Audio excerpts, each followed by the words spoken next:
And we are recording. Are you there, Luke? I'm Here here. he is. Yes. I'm here. How we going, folks? Look, we're back. Panteracast, episode 3. I am the night. We've been away for a bit. Life's got in the way. Tuesday turned into Thursday. Thursday turned into next week. Next week turned into the week after that, and it was like, oh God, where? I've actually seen Pantera live twice since we did the last one. There we go. Yeah. You know, So, do you want to give us a brief report before we get into the album review? yeah, they were. It was phenomenal seeing them back. Obviously, you know, it's not the Pantera you remember because obviously half the band ain't there no more. But all these And Phil divs, remembered the words. yeah, all these divs were like, oh, it's a tribute band. Oh, it's like really. Well, it is a tribute band, isn't it? Rex has been in, yeah, it is a tribute band, but not in the way they're meaning it sound. Rex has been in the band since day one, and the Pantera that you love and cherish and so defensive of wouldn't be fucking in existence without Phil Anselmo. So, trot off. You know, Charlie, close your eyes, and it's Charlie is Vinnie Paul. He nailed it, and Zach is Zach, the only guitarist in the world who could have pulled it off. And you know, it was a great show. And Phil has realised that you don't have to run around to put on a good show. So he just minimal movement to keep his voice in check. And it was savage, absolutely savage, and much better than the last time I saw him, which was the ill-fated Brixton gig, where Phil was out of his mind on anything to try and dull the pain. Anything. It was shocking, you know, and I'm so glad that I now have. If they disbanded today, I've got a much better memory to leave them with, you know. And it was a fucking great show. And my that's a box that's just never going to be ticked for me because I had tickets to see them, and September the 11th. It was September the 11th happened, and the gig was meant to be that weekend. Yeah. I remember, and the whole world changed. And Attack of the Earth on it or whatever. Yeah, and with Slayer. To my and I also regret. I mean, I didn't know the gig was happening. It's not as if I didn't go, but everyone was talking about Damage Plan had played Download. Oh, fucking hell, yeah. And that was like one of the first downloads as well. But they'd a few nights previously played the Astoria. They did. Damage Plan. Yeah. And I made a conscious decision not to go to that one because they'll be back. Because I think I had Unearth and Killswitch Engage the same week, and it was like, oh, it's too many gigs, man. I'll let Damage Plan go. They'll be back, and yeah. Yeah, well, that's what I've always said. You don't ever say they'll be back. Yeah. And right. It's a lesson I've learned. Well, I know many people that have learned. You know, I've worked with people that could have seen Jimi Hendrix and went, oh, I've got work in the morning. I'll see him next time. Yeah. I know someone that had tickets to see Queen at Wembley Stadium. That gig with the white suit and the yellow jacket. Remember that legendary gig? I know someone that had tickets to that, and he got invited to a barbecue and went, can't be bothered with the fucking about with the trains. I'll just go to the barbecue. There you go. Pillock. What a pillock. So yeah, you've got to go to gigs, folks. You've got to go. But yeah, like I'm not saying that it's a tribute band, but it is a tribute. Yeah, it is. To what was just the same as. I mean, I'm not against. I mean, I've saw Death to All. I saw both lineups with Death to All, and I thought it was phenomenal. And I didn't see it as an insult to Chuck Schuldiner in any way. And they're playing amazing set lists. They're playing stuff that Death never played. Yeah, you know, the guy who's fronting the band, poor sod that he is, he's not trying to be Chuck Schuldiner. He's not trying to replace Chuck. He's there filling a gap. But off the back of that, you've got Left for Dead, which is the Leprosy, well, half of the Leprosy lineup. And they're doing Leprosy in Full and, some Scream Bloody Gore songs. And Scream Bloody Gore was only recorded as a two-piece. Chuck Schuldiner did everything except the drums, and the drummer went on to form Autopsy. Well, he's now joining Left 4 Dead. All So right, cool. a couple of times he's come out with them and just done a load of Scream Bloody Gore songs and then waved and gone off. So yeah, like, you know, the Chuck Schuldiner legacy's alive. You know, the Wailers still tour without Bob Marley. You know, it's so yeah. When I say it's a tribute, no, it is a tribute, but it works. And and the good thing about it, there were so many youngsters there. Obviously, Dad's bringing the kids, and they're fucking. That means that they're still going back and listening to Cowboys from Hell. Dime and Vinny will never die as long as this is going. And people, well, this is it as well. You might not like it, guys, but it's facts. And if it can't be anything but good, that Pantera, because I always used to fear the fact that there might be a time when it'd be like, who's Pantera then? That frightened me. This is the thing. Yeah, you know? These people are alive now more than ever. And, you know, people want to hear these songs were written to be played live. Yeah. Oh, yeah. So why stop playing them? And, you know, rock and roll and heavy metal are very young phenomenons. And, you know, you can go watch an orchestra and they'll play a symphony by a guy that's been dead for fucking hundreds of years. Yeah.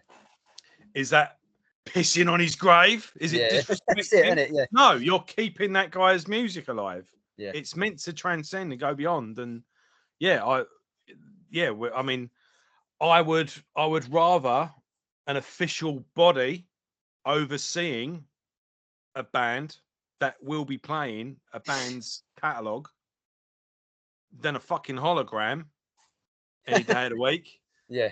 Because that's what we're being fobbed off with now, and I'm glad it's not.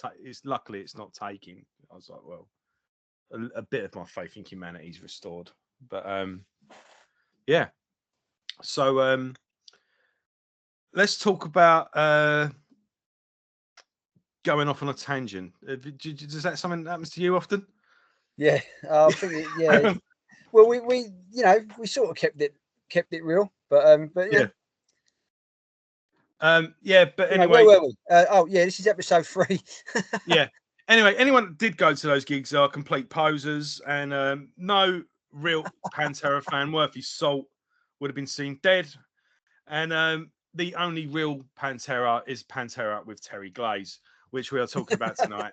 I Am the Night, and look at him there. Look that, and you're seeing Pantera without him. Yeah.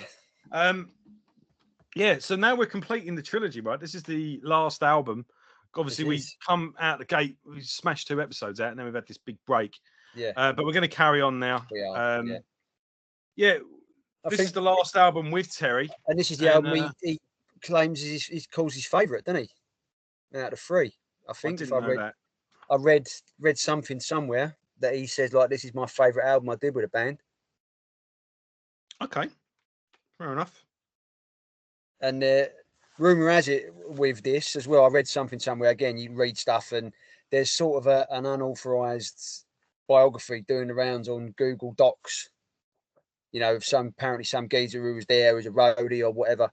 But the rumour is that around this time is when Dime met James Hetfield for the first time. And if you believe what this guy says and the rumours, this is when Dime sort of threw away the Def Leppard LPs and all that and started listening to Venom and Saxon and Maiden, because that's what Metallica were listening to at the time, and him and James became best buds and all that. And he's trying to say this is where the creative shift happened. Again, it could all be bullshit, it could be true, don't know, but it's just an interesting thing. All I'm going on really is is Wikipedia, and from what I can cobble together from my memory of reading Rex Brown's book, but there's not that much about it, to be honest. Not like like what was going on within the band. Yeah. Excuse me, but I do know this. Obviously, this is the last album with Terry, and I do know he left the band because of he wasn't getting on with Terry, their dad, and Gary. but Rex backs that up. Eventually, they do split with Terry as their manager. Yeah. So, Jerry's name, isn't it? The old man. So, what am I saying, Terry? Jerry. Jerry Abbott. And yeah, I don't quite know what went on there, but obviously he was a music producer, probably a bit pushy parent. Yeah. You know, I suppose they got to the point where they wanted to go out on their own. But yeah, I don't know how Phil comes into the picture. I'll have to do a bit more. Yeah, we'll have to research that for the next episode. But it's weird that well, it's obviously they took their time, because I know we're sort of jumping ahead, but they'd have an album a year. Yeah. And then all of a sudden, Power Metal don't come out to 88. And this is 85. So obviously they took some time out to have a think and see what's what. So you can't say they didn't weigh up all the options and do it properly. Yeah. It's an interesting album anyway. We've got, we're 3 albums in, and we're seeing, I think, with every album a bit more of a development with them as songwriters. And yeah, shall we get into the just get into the songs? And yeah, first of all the names have stayed the same this time, by the way, as well. This is, I think it's the second album, because they changed from the first album to the second album. We were Terry Glaze, Terrence Lee and all that, so it's still all the same now. Rex Rocker, it's got Diamond Darrell, and it's obviously Jerry Abbott has produced it again as well. Did he do the first 4 albums or just the first 3? I don't know. I know he did the first 3. I'll have to. No, yeah, he did Power Metal as well. So. Yeah, Right. all right, let's get into it then. And heavy. Hot and heavy. Hell, the song titles ain't improved, have they? I mean, it's back where, very early Def Leppard. Oh, yeah. I've noticed Leppard. There's Motley Crue here as well. And yeah. Lyrics about licking ice cream cones. I mean, the fuck. Yeah, come and lick my ice cream cone, baby. Fuck off. Yeah. I mean, and that is real. That's Paul Stanley, isn't it? That is. Oh yeah, big time. Exactly. Yeah. So we always knew that Kiss was a major influence, and it's I mean, fucking hell. I nearly turned it off when he said that. It was like, nah, we'll skip this one.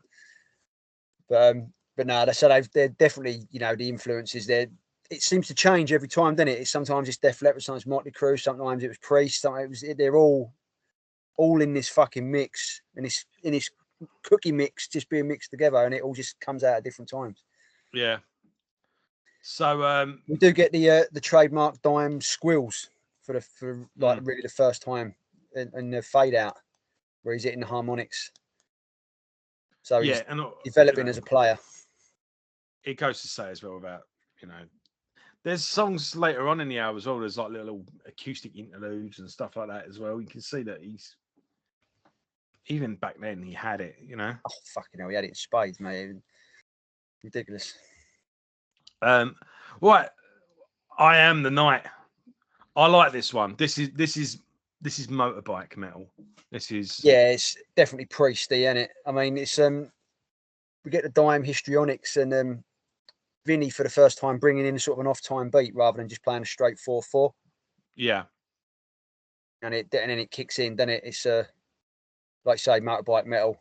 This is Priest. This is Man of War. It's got that thing, and then I Am the Night. Yeah, so not a major same. It's got all the elements, but just something ain't sitting right with me. There's something about it ain't it. Is it lacking a bit of bite? It's lacking something, and it's like they wanted to be heavier, but didn't know how to do it. Didn't have the songwriting skills or whatever. They're trying to do something, but it's just not quite there. Yeah. Yeah, interesting. What do we reckon then on Onward We Rock?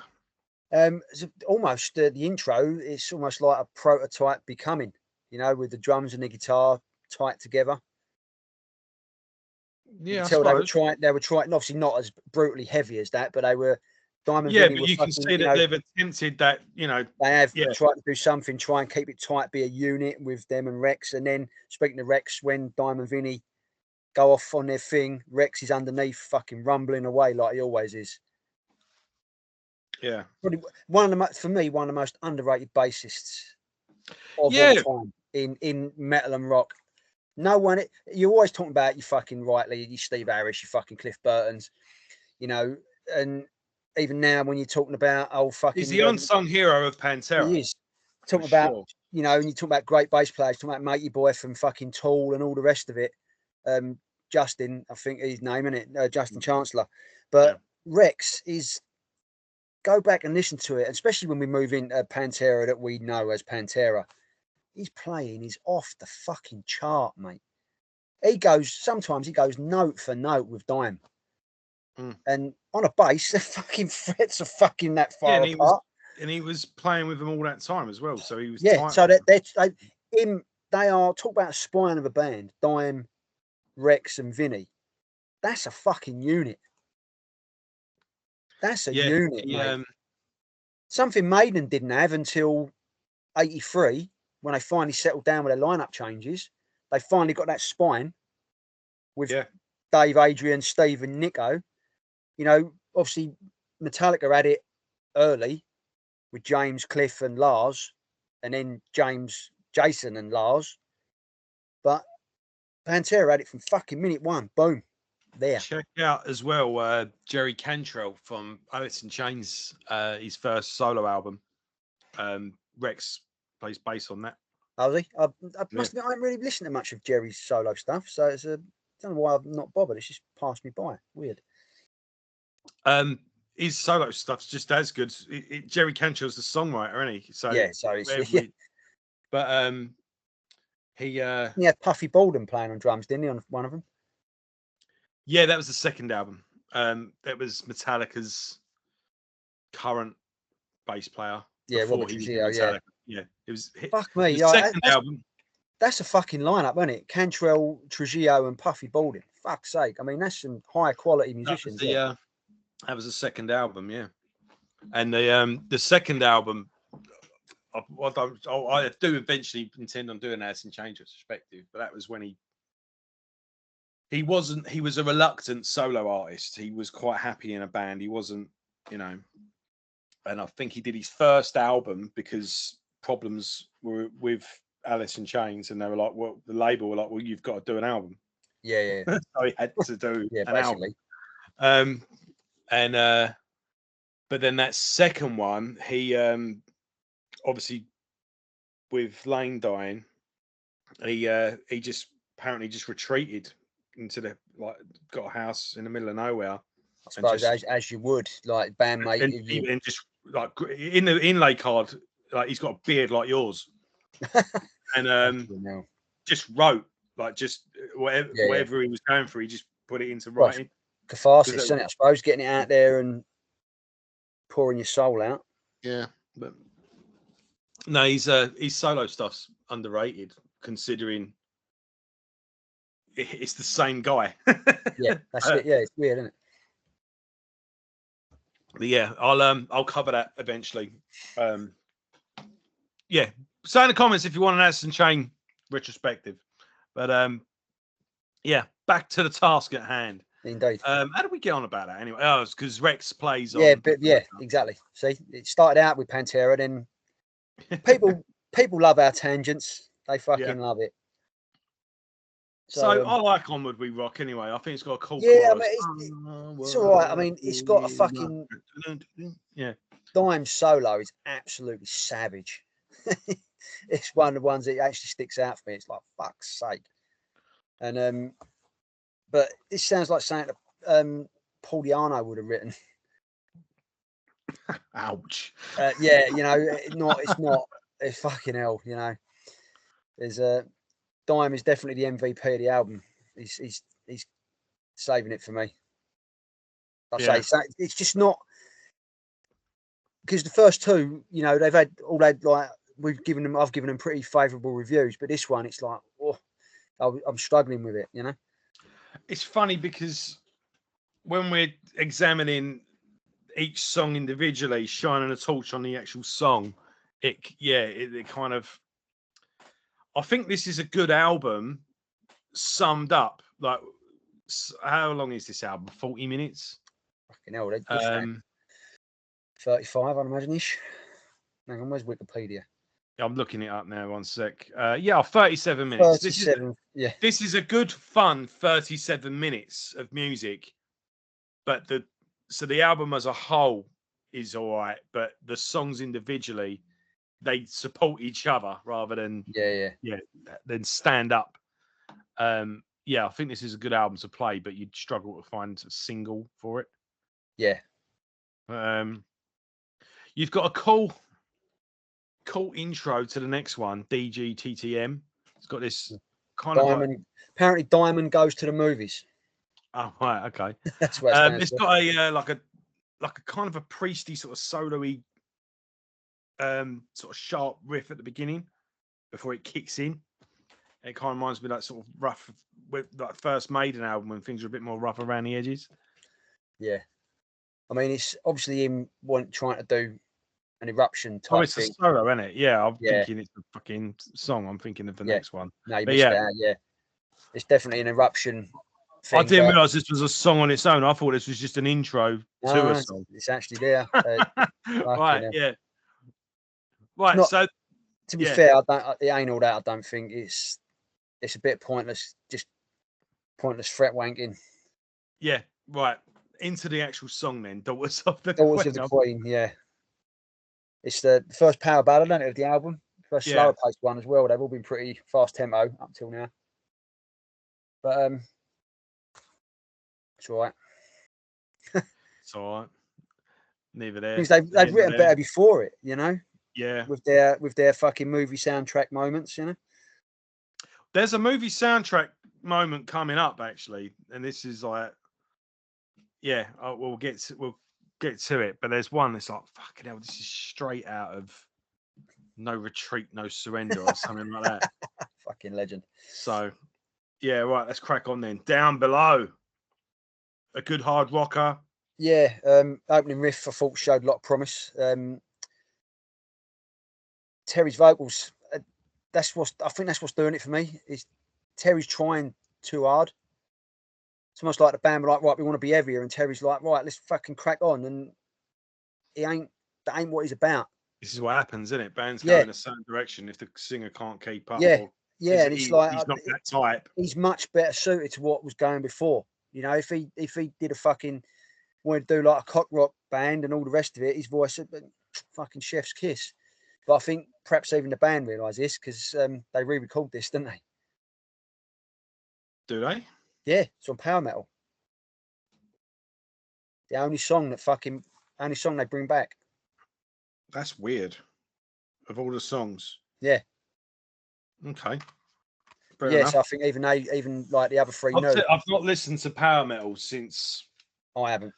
we actually did it I did it with Gully. We had. Do you remember the band Subvert? Yes. Did an album called Assisted Suicides? Yes. Well, we had the guest always picks the album, and we had him on, and we did Power Metal. That was so.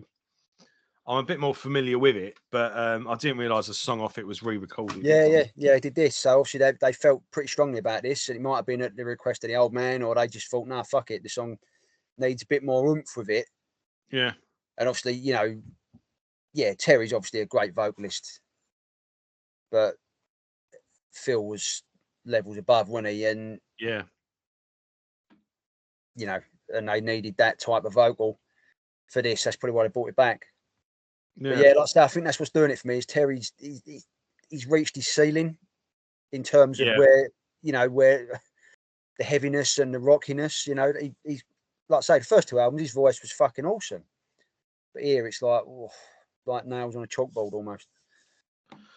Well, you know, is it? He's again. We're doing an album a year so far, and I don't think the band particularly toured at this time, but they did gig a lot. Would have done gigs, wouldn't they? Yeah, And they were the sort of gigs where you did a couple of sets a night. Yeah, as he torn his voice to pieces, perhaps. You know. Yeah. Not looked after it. Not had his honey and lemon and doing his fucking ERs and all that. You know. Yeah. No, I can't see that happening. So. No, exactly. Especially when you're young. I mean, he's still not 20 years old, are they? Exactly. Yeah. Smoky clubs and all that. So yeah, it might have something to do with it. But well, where are we now? Come on, Eyes. Yeah. The I don't know why the brackets are there. It should just be Yeah, it's weird, isn't it? Come on, Eyes. Yeah. Yeah. But, this one's got. This has got 80s strip club vibes to it. Oh yeah, it's a Rat. The opening stream's Rat again. So and the main riff, first real example of Dime's ridiculously inventive riffing. He's a sort of guitarist that no other guitarist to think of that. The way this riff goes, it's Dime. You know, well, he just yeah, that. You know, it's that weird one that runs through it. That yeah. Yeah, it's got Dime written all over it. You know what I mean? It's something he would do, no one else. And he's another blistering solo. Yeah, I mean, yeah, that goes without saying, doesn't it? I mean, yeah. I mean, you know, but it's another song where it's like, yeah. It's a good job we've had the tangents, to be honest, Luke, because we are flying through this I know, mate. album. I know. You're not really. You must be of a similar thing, me, because it's normally you've got a lot to say about. Yeah, you know, yeah. I'm not arguing with you. No, you're right. It is just like, yeah, it's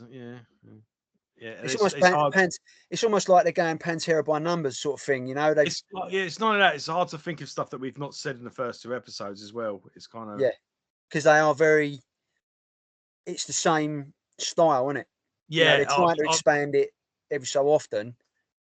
Not like obviously when we get further in, where every album is fucking different. Yeah, I've enjoyed exploring these albums, but I'm glad we've coming to the end of it. That's it, yeah. Because every album from there is different, isn't it? I'm excited now to move on. Yeah. But yeah, that's right on the edge. Right on the edge. We're where we both are at the moment, yeah. More of a harder edge on this one. Again, this is them trying to, you know. I mean, a band we've not mentioned yet. This is what this reminds me of. Is Quiet Riot. To be fair, I'm not really familiar with Quiet Riot. They sort of passed me by. I'm not an expert on them, but you've heard "Bang Your Head," didn't you? Yes. Dun, dun, dun, dun. Bang your head. Yeah. Dun, dun, dun, dun. Mental health will make you mad. That one. Yeah, they're a bit like, well, everyone else from that era. Yeah, it's it. You know, it's you know, but no, but all those bands, they all had a slight, just enough of a difference about them to stand out, didn't they? Yeah. Like your Motley Crue, your Rat. I mean, I'm going to bring Queensryche in from early, but they're all they're not cock rock, but they're all something different about them. I like the little breakdown with the clean guitar in this as well. That was interesting. It kind of stops, dun, dun, ding, ding, ding, ding, ding, ding, ding. And it's like not acoustic, but clean guitar. Yeah, I know a bit. Yeah. I was like say I was sort of glossing over when I was listening to it. To be fair, it's not professional, I know, but it's it kicks into a nice little solo as well, but it's just a nice touch. Yeah, I think I did make a note. The intro, if it's produced a bit better, it could almost be future Pantera. I'm surprised it weren't reused. To be fair. But... Yeah, I mean they did do that, but I think they wanted to leave all of this behind when they eventually became the sound that we know and love. Yeah. Right, moving on. We was talking about, before we started recording, we was talking about Bathory, and I don't think this is anything to do with them, but The song's called Valhalla. Valhalla, So, yeah. It don't get more metal than calling this song Valhalla, does it? Yeah, and everyone's got one. Even Judas Priest have got a Valhalla song. Yeah. This one's quite a fast, up-paced one. Yeah, cheesy as fuck lyrics, though. It's like they're never going to win awards. No. It's got that weird punk bit though, about 2.5 minutes in. Yeah. Then I can't even think how the riff goes now. I was listening to it actually before we went on air. It was very weird. Right, it was like what comes right out of nowhere. Like That's it. Yeah, really punky, weird bit. But it's you know. I mean, this is the fastest song on the album, I think, Yeah, and it's got some, mile, you know, he's shredding with the riffs. Oh yeah, fucking hell! This is like I said earlier. If this is any other guitarist on this album, you're putting it in the bin. Yeah. You know, this is Dimebag. This is for me the greatest player ever. Right. We have made it to Forever Tonight. This is a full-on one. Isn't it? It's a full-on one, isn't it? It's a weird one to end an album on, though. I think it's. I'm just picturing every fucking 80s video cliche. I'm thinking taxi cab pulling away, close up on an arse in a real tight dress, walking down some Sunset Strip neon light strip bar thing. Yeah. And then the singer with big hair and a trench coat in an alleyway with steam coming out the drain going, "Forever Tonight." You know, like, White Snake. This is White Snake all over. And it is. It's like it was at the last album. I was like, this song sounds like that brooding when like some 80s kung fu film where he's like had a row with his girlfriend and he's fallen out with his teacher. Yeah. And he's walking around the city all moody, it's all falling apart. And he has to get his act together before the big fight, you know.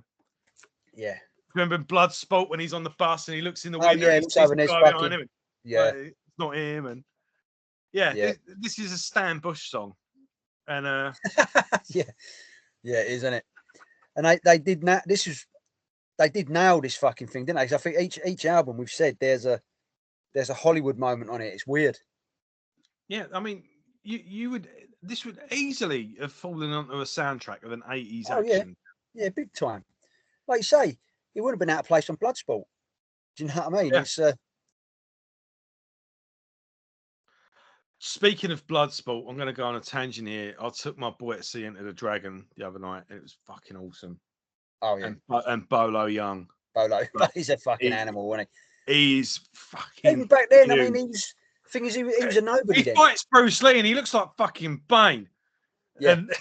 He's literally the biggest Chinese geezer ever. This guy up and literally just like it's so crap. Every fucking breaks him. Just that's it. But yeah, I was saying to Riley on the way, I was like, right, you have got to watch Bloodsport. This is the next step.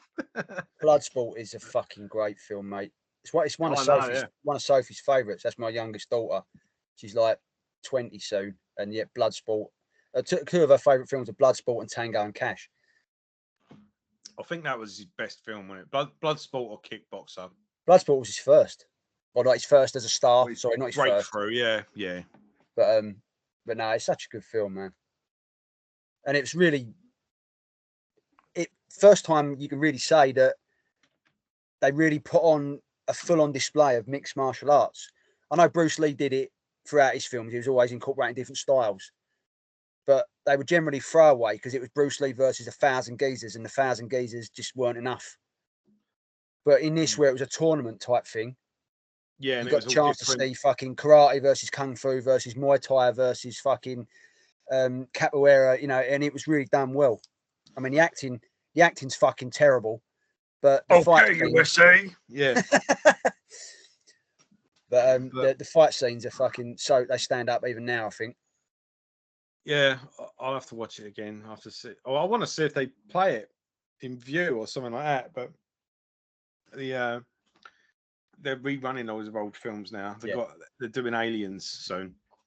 They don't Alien and Aliens. As long as it's a director's cut, mate. Special edition of Aliens. Well, you're not going to know, are you, until you go in there? They did it last time when they showed it, because each cinema show it different, didn't they? But it was the special edition when they showed it, and that's the one, mate. Yeah. I wouldn't dispute that, but I'm not going to know until I'm in there. The Terminator 2 wasn't director's cut. No, unfortunately, that's only on the disc. But Exorcist was, funnily enough. Oh, right. An Exorcist director's cut isn't a load of missing stuff just put in. It is slightly tweaked and there's a different ending. So you do kind of have to watch both to fully. That's the thing. A lot of director's cuts, isn't it? It's just all the deleted scenes thrown in, and it's like they were deleted for a reason. Yeah, but it's not that the director's cut isn't normally the director has nothing to do with it either. I can't remember what director he said, but he said no, the director's cut's the one you see in the cinema. You know, that's the one I shot. You know, I cut all the other shit out because it was superfluous. This is the studio now saying the special edition and throwing all the shit back in. Yeah. The director's cut, you saw it on the big screen. Well, the director's cut of Alien 3 as well has got nothing to do with David Fincher. Nah. Well, the film got butchered, didn't it? Same with Dune as well. David Lynch had nothing to do with the director's cut of that. Yeah. And again, it was just a load of stuff just thrown in. But yeah, I'll let you know. Yeah, I'll let you know. But right, so we're at the end of the Terry Glaze trilogy. Let's do a bit of a retrospective, a summing up of where we've come before we move on. Look, I think we're talking about tribute bands, and if Terry Glaze formed the band and went out and just played these 3 albums, or look, the tribute band, market is booming at the moment. It's massive, isn't it? I think there would be a niche. Oh, there would. Just call yourselves Glam Terror. Yeah, it would. And we're dressing up like Steel Panther, because look at the way they're dressed on these. Yeah. Like get yourself dressed up in the fucking, all the Rick gear, Fest tops and the armbands and look like the Ultimate Warrior. And and just do these 3 albums. And do you know what? You'd be in for a good night. Oh, you would. There's a good collection of songs here. And it's a shame because let's just say they did nothing after this. These would find an internet following now, and everyone would be going on about how they're the most underrated band on earth, and they'd be all being offered a fortune to reform. And it's a shame because thank God for the internet, and thank God for forums and word of mouth and YouTube. Yeah. And thank God for the Russian Federation for pirating these releases. Because no one has buried these albums more than Pantera. Yeah, no, that's it, isn't it? They've wiped them from existence, haven't they? It's even now. And have I just killed my channel? Yeah, I was going to say YouTube have pulled the plug. I didn't mean it like that, for fuck's sake. But we're done. Nice knowing you. But no, this is a good trilogy of albums, and it's unique. It's a unique insight into a band that are, I don't give a shit what anyone says about now and what they feel about the current lineup and tour. This is one of the most respected metal bands ever. Well, this is something we was going to have to discuss at some point. I guess we might as well talk about it now. When did it become so fucking trendy to hate Pantera? Yeah. And people are acting like they've always hated them. Around about the time that Phil had a spaz out and said something on stage. When he had his little accident. It was before then. It was before then. You think? Yeah, it was before then. Definitely. That's definitely been a kick-off point where everyone was like, "Oh, fucking Pantera." It was like Rob Flynn fucking lost his mind, didn't he? Oh, I used to call them brothers, but they're racist. It's like they're really not, mate. You never got drunk and said something fucking completely and utterly fucking stupid. Well, you're a this liar. is it. Yeah, but Rob You know? Flynn's a fucking dickhead anyway. But it was before then, and it became the sneering the Pantera fan, and it all got lumped in together. And I think I'm noticing a pattern. It became, let's get drunk and, you know, listen to Ted Nugent, and it's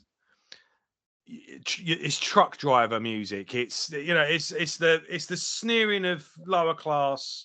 Yeah. Yeah. Energy drink. Yeah. Game. Like, there's a certain archetype that people were allowed to sneer at.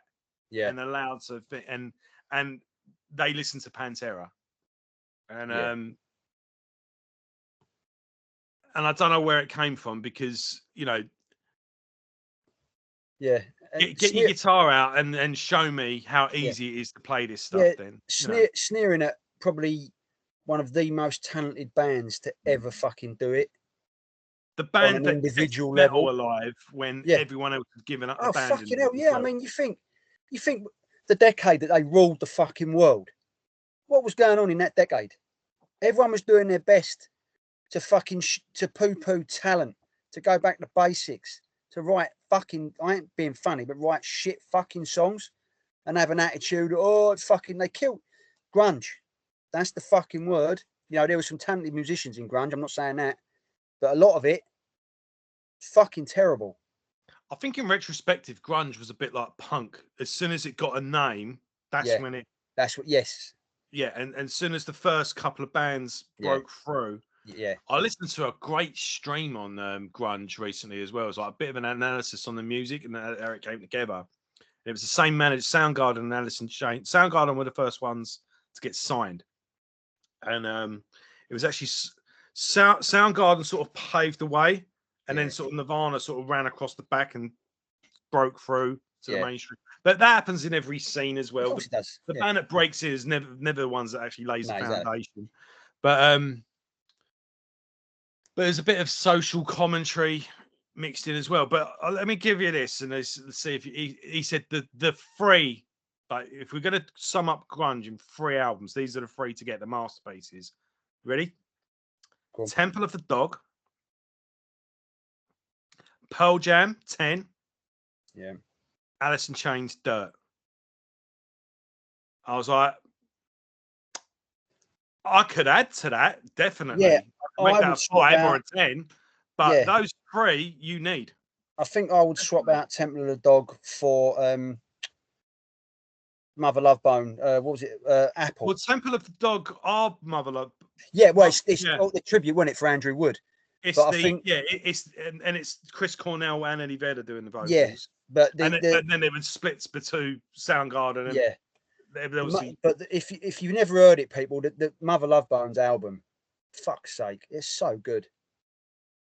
And it's better probably than anything Pearl Jam ever put out, because basically Mother Love Bone was Pearl Jam. He probably thought Temple of the Dog as in importance because of it encapsulated Soundgarden and Mother Love Bone. Yes, yeah. I can see the reasoning, But so, no, I mean, Mother Love Bone were Pearl Jam with different singer, basically, and it was such a fucking good album. That was glam jam. It was. It was. Because you think Guns N' Roses, none of those that band weren't afraid to fucking solo and weren't afraid to fucking tart it up. It was weird because it was considered a grunge album, but grunge was like, oh, there's no solos and all this bollocks. Thing at the time, really, was it? I don't know. But, it came out in 1990. Great album. Oh, fucking, it's a banger. I mean, it's got one of the best ballads on as well, isn't it? Chloe. Oh, Chloe Dancer. Well, Crown of Thorns is the fucking tune, mate. Yeah, well, it's 2 songs put together. Yeah, Crown of Thorns goes on its own, and then they revisit it again and put Chloe Dancer in front of it. It's a bit like Holy Wars and Punishment Due. You need there's a recent. Excuse me. Pearl Jam covered it recently. All right. Like, just fucking played it. Like, dun, dun, dun, dun, dun, dun, dun.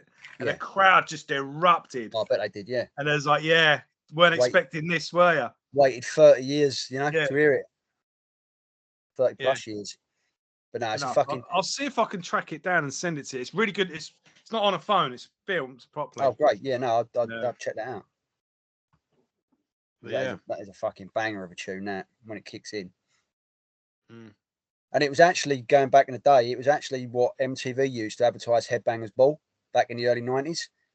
Yeah. You had all these clips of fucking Maiden, Metallica, Slayer, all this, and they were playing Crown of Thorns, the heavy bit across it. Yeah. And it finished, and it was like Headbangers Ball, your type of metal. And it was like, fuck yes, you know? The song Wood by Alice in Chains was Jerry's reaction. Yeah, I was saying, it's about him, isn't it? To Andrew Wood's death, yeah, because he said that people were talking shit about him. And that was my friend, you arsehole, when he's fucking dead. Yeah. Like, you know, he's not here to be able to stick up for himself. So yeah, that was him letting out some anger in reaction to that. So God, we have gone off on one tonight, haven't we? Yeah, I know, to make grunge. But yeah, so coming up into the Pantera story, Terry does leave the band, apparently over not getting on with Jerry Abbott. And next a new singer comes on. Big man. Phil Anselmo. And we'll let you know how that worked out. So yeah, join us next week. We are back on track now. We're going to be doing this regularly. And we're going to make our way all through the albums, and then we're going to visit Damage Plan and Down and Cryptopticon, and that's just a name I just made up. But it's probably a black metal band out there called that. And I'm looking forward to doing Hell Yeah, because I fucking love that band. So we'll be and I'm going to find the most obscure black metal project that Phil's done. Fucking hell, good luck. To torture Luke with. Yeah. So all right, guys. Like I say, thanks for waiting for us. There was some comments, and I did see people were going like, "What the hell happened to Panteracast?" You got us all excited, and then you've stopped. You stopped. So yeah, we're back on track, and we'll see you next week. So thanks for watching, everyone, and let us know in the comments. What do you think of Glam Terror? What do you think of these first 4 albums? Do you think they should be reissued? Do you see why they were buried? What song would you want Pantera today to pull out of the bag and play live? So let me know that one. And we'll see you next week. Take care, guys.